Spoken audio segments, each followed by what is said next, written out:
नमस्कार बंधुगण, आपण समस्त को आउ थे स्वागत। बंधुगण, जदि आपण निज जीवन में किसी नुआ शिखा चाहते तेबे आम चैनल को निश्चित भाव में सब्सक्राइब करंतु। किए अच्छी जे माँ लक्ष्मी कृपा पाइबा चाहूना, जदि आपण माँ लक्ष्मी आशीर्वाद चाहते तेबे कमेंट रे निश्चिंत लिखंतु जय माँ लक्ष्मी। माँ लक्ष्मी गोटे लाइक तो निश्चय हेबा उचित। बंधुगण, घरर झील को केबे भी भूल जिनस दिंतु नहीं, नचेत आपण बर्बाद हो पारती। बंधुगण, झील माने आमर घरर लक्ष्मी होइथांती। आमर हिंदू धर्म में विशेषकर झील मानू माँ दुर्गा, माँ लक्ष्मी, माँ सरस्वती प्रतीक भाव मना जाइछि। झील माने प्रत्येक माता पिता लाडली होइथांती। गोटे राजकन्या परी रहंती किंतु पराया धन होइथांती। तेणु प्रत्येक माता पिता गोटे ना गोटे दिन निज झील को विदाय कर दियंती एवं निज दायित्व निर्वाह करती। झीर विवाह करने माता पिता जीवनर सबुठारु बड़ दायित्व हो पारे। झील सठिक समय बाछिबा, तार विवाहर प्रत्येक व्यवस्था सठिक हेबा एवं तार विदाय मध्य कौनसी कमी न रही एसबु कथार ध्यान रखिबा माता पिता अत्यंत जरूरी हो जाए। यह सहित झीर हेबाकु थिबा परिवार एवं संपर्क मानक कौनसी प्रकार असुविधा न हो एही चिंतार मध्य रहंती। माता पिता झीर विवाह करने केवल बड़ दायित्व नुहे, बरं प्रेम और स्नेह प्रकाश करिवार एक उपाय मध्य।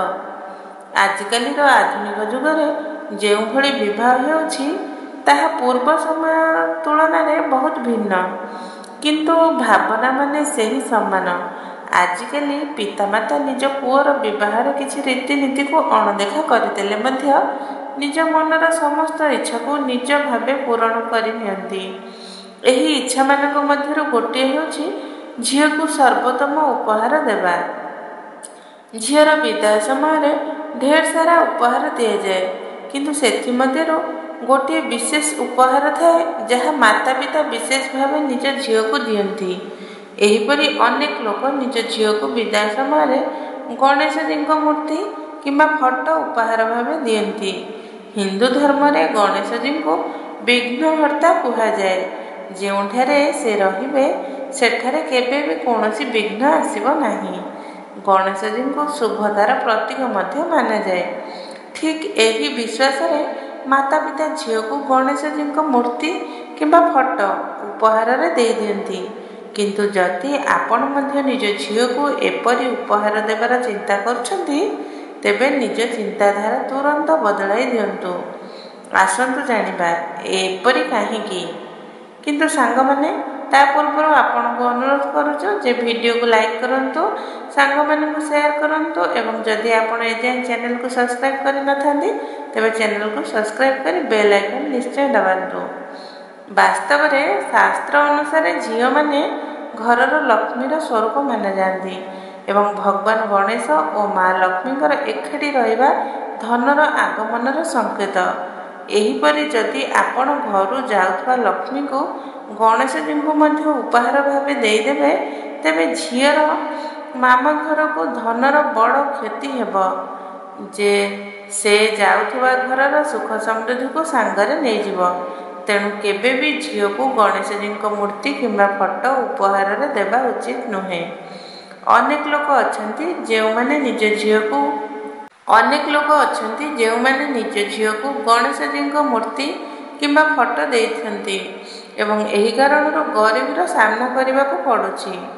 तेबे प्रश्न आसे एपरी क्षेत्र में एबे कौन करा जिवो, एही भूल को किपरि सुधारा जिवो। आपण को कहूछु जे एहीपरी क्षेत्र में आपण निज झील ठारू गणेश जी कौनसी मूर्ति फेरस्त नहीं नेबे। यह अत्यंत शुभ हेबो। अर्थात जदि घरर झील घर को गणेश जी मूर्ति देव तेबे घरे बरकत रहिबो एवं माँ लक्ष्मी मध्य घरे स्थायी रूपे वास करिवे। एबे जदि आपण गणेश जी मूर्ति किनिबा को चाहुचंती तेबे आपण को कहूछु जे गणेश जी मूर्ति किनिबा समय रे किछि कथार ध्यान निश्चय रखंतु। ଆପଣ ଏହି କଥାର ଧ୍ୟାନ ନିଶ୍ଚୟ ରଖନ୍ତୁ ଯେ ତାଙ୍କର ଶୁଣ୍ଢ କେଉଁ ଦିଗକୁ ଅଛି।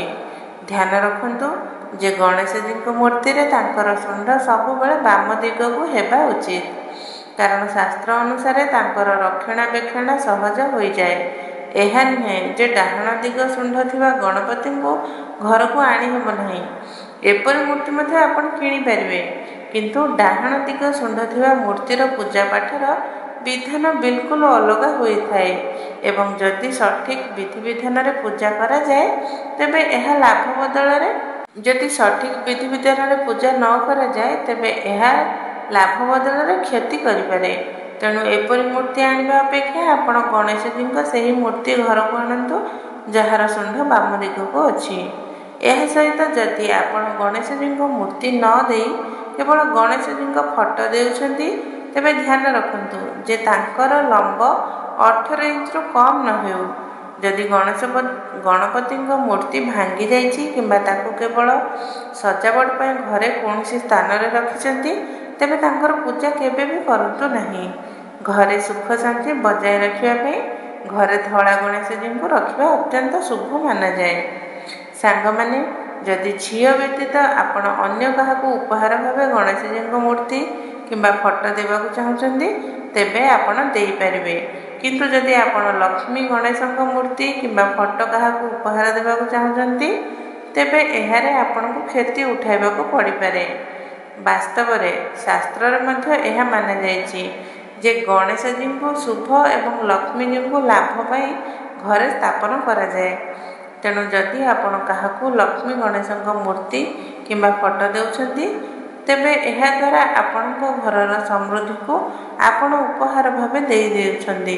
ତେଣୁ ଭୁଲରେ ମଧ୍ୟ ଏହି ଭୁଲ କରନ୍ତୁ ନାହିଁ। ଆଜି ପାଇଁ ଏତିକି। କମେଣ୍ଟରେ ଜୟ ମା ଲକ୍ଷ୍ମୀ ଲେଖିବାକୁ ଭୁଲନ୍ତୁ ନାହିଁ।